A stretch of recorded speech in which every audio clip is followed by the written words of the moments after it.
नमस्ते।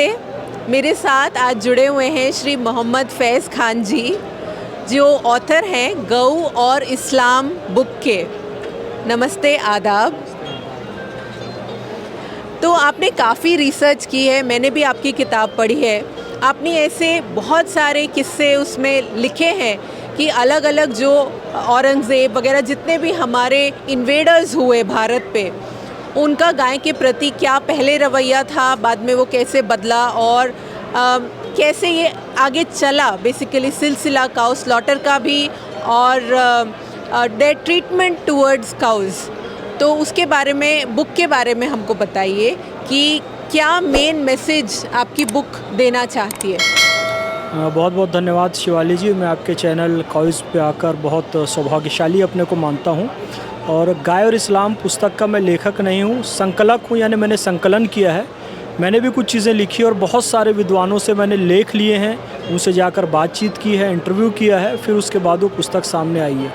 देखिए, जहाँ तक इस पुस्तक की बात है, ये इसलिए ज़रूरी है आधुनिक भारत में क्योंकि लोगों में एक बहुत बड़ी गलतफहमी है कि हिंदुओं की माता है गाय और मुसलमान करते हैं गोहत्या।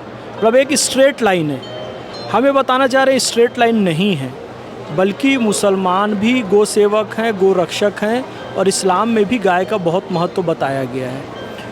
एक डिस्प्यूटेड बात जो सबसे ज़्यादा चलती है, विदेशी आक्रांता आए, उन्होंने मंदिरों को तोड़ा, हिंदू धर्म को नुकसान पहुंचाया, भारतीय संस्कृति को नुकसान पहुंचाया। ठीक है, इससे मैं सहमत हूँ, लेकिन गाय के मामले में किसी ने भी समझौता नहीं किया।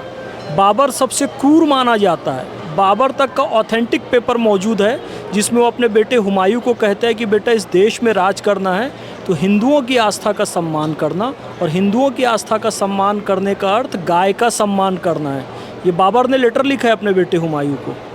तो बाबर से मुग़ल पीरियड चालू होता है और बहादुर शाह ज़फ़र से ख़त्म होता है। तो बहादुर शाह ज़फ़र ने ये नियम बनाया था जो कि आज स्वतंत्र भारत में भी नियम नहीं है, जो कि आज हिंदू प्रधानमंत्री होने के बाद भी नियम नहीं है। बहादुर शाह ज़फ़र ने गो हत्यारे के लिए तोप से बांधकर उड़ा देने का नियम बनाया।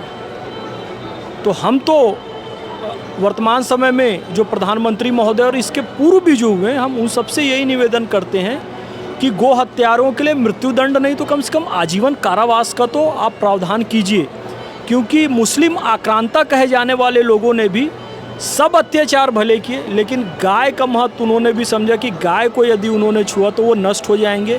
अंग्रेज़ भी नष्ट हो गए क्योंकि अंग्रेज़ों ने अधिकृत गौ कत्ल खाने भारत में खोलना प्रारंभ किए।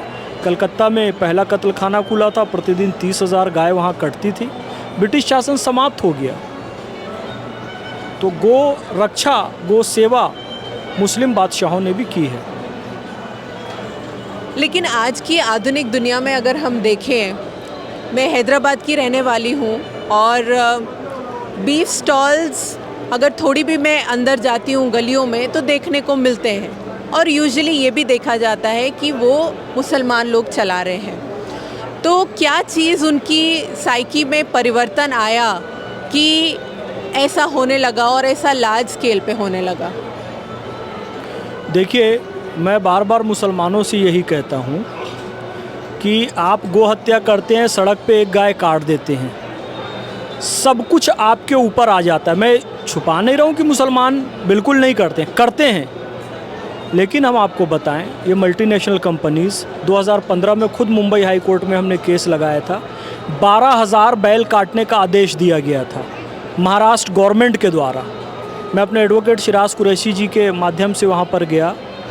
उन्होंने बकरीद का नाम लिया था, बकरीद का नाम लेकर वो बैल काटना चाहते थे। वो सब एक्सपोर्ट होता बड़ी बड़ी कंपनियों के माध्यम से बाहर में, नाम आता मुसलमानों की बकरीद का। हमने वहाँ पर हाई कोर्ट में एक पिटीशन डाली और उसको बैन करवाया। 12,000 बैल काटने का जो वो ऑर्डर था उसको कैंसिल करवाया।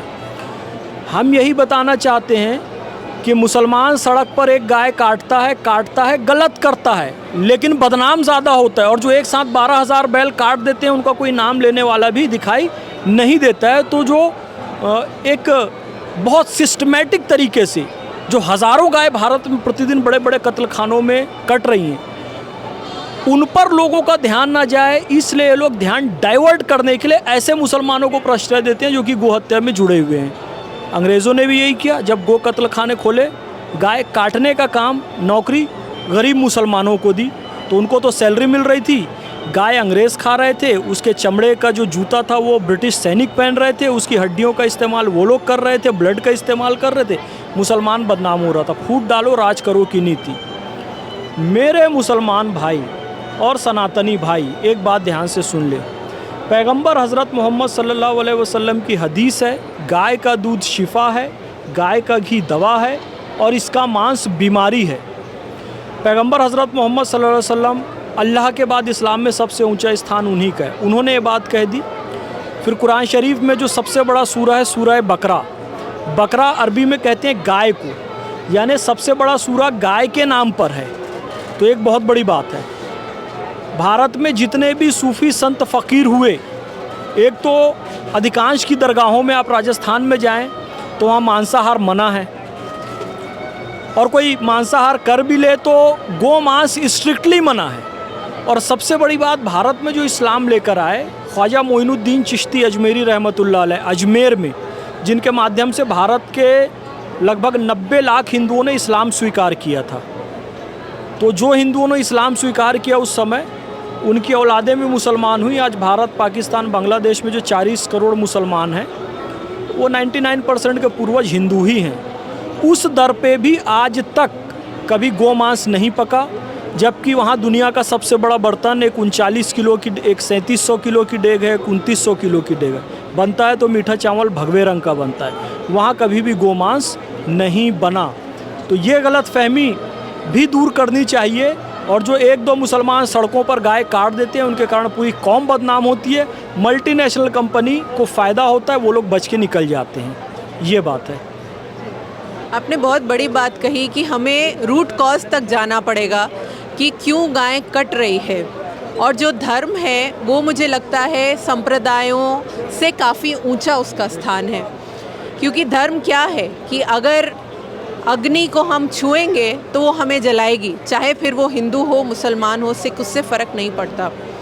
तो गाय को अगर हम काटते हैं तो उसकी कई रिसर्चेस हैं कि जैसे पानी पे उसका क्या इम्पैक्ट होगा। 1 किलो बीफ बनाने के लिए 16,000 लीटर पानी लगता है, और 1 किलो राइस उगाने में केवल 800 लीटर, मतलब 20 गुना ज़्यादा पानी हम खर्च कर रहे हैं। आज की दुनिया में आप देख ही रहे हैं कि पानी की, हवा, हर चीज़ हमारी पोल्यूटेड होती जा रही है, ख़त्म होती जा रही है। तो इस विषय में आपका क्या कहना है कि धर्म, एक बार हम उठ के देखें संप्रदाय से, बीफ क्यों खाना अच्छा नहीं है? देखिए, धारयते योग्यम इति धर्मम, जो धारण किया जाने या वो योग्य है वही धर्म होता है। और शास्त्रों में कहा गया है, धृति क्षमा दमोस्तेयम शौचम इंद्रिय निग्रह धीर विद्या सत्यम अक्रोधो दशकम धर्म लक्षणम, यानी कि आप धैर्य धारण कीजिए, सत्य बोलिए, अक्रोध कीजिए, किसी का नुकसान ना कीजिए, अचौर्य कीजिए, ये सब धर्म के लक्षण हैं। मैं ये बताना चाहूँगा कि गो मांस किसी भी दृष्टि से भोग करने योग्य नहीं होता है, इसलिए नहीं खाना चाहिए। पाकिस्तान के मौलाना ताहिरुल कादरी का आप वीडियो देख सकते हैं, अमेरिका के एक मौलाना है उनका भी वीडियो देख सकते हैं, ऑस्कर फर्नांडिस कांग्रेस पार्टी के रहे, ईसाई रहे, उनका वीडियो देख सकते हैं कि सबने किस तरीके से दूध, दही, घी, गोबर, गोमूत्र के लाभ बताए हैं और गो मांस का नुकसान बताया है। गाय का मूत्र हो, गोबर हो, दूध हो, दही हो, लार हो, कुछ भी हो, सब कुछ जो बाहर आता है वो पवित्र होता है, मानव के लिए उपयोगी होता है, ज़मीन के लिए उपयोगी होता है, ज़मीन को उपजाऊ बनाता है। उसके शरीर का नकारात्मक पदार्थ जाता कहाँ है?